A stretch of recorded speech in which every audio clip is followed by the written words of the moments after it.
Beginning to insert Felix, and he should be in about 20 minutes.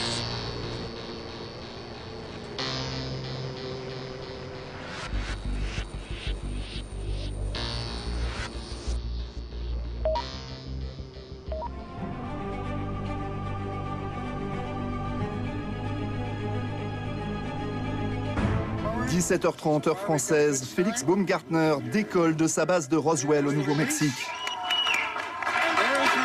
À 43 ans, l'Autrichien s'envole pour le plus grand défi de son existence. Après 5 années de travail, un ballon à l'hélium tracte sa capsule pour l'élever à plus de 38 km d'altitude. Les yeux rivés sur ses écrans de contrôle, il scrute le niveau d'oxygène, la pression atmosphérique.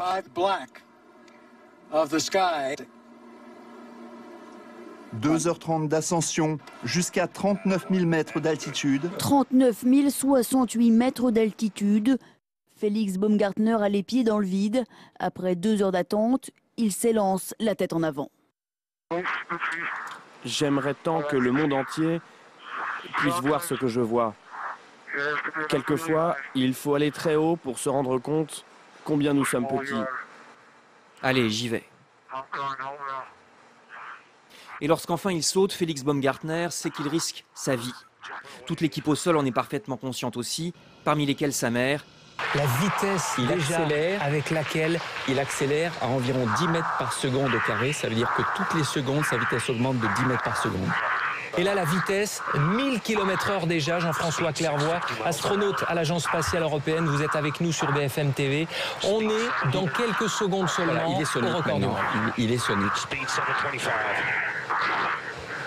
Il est au-delà de la vitesse du son.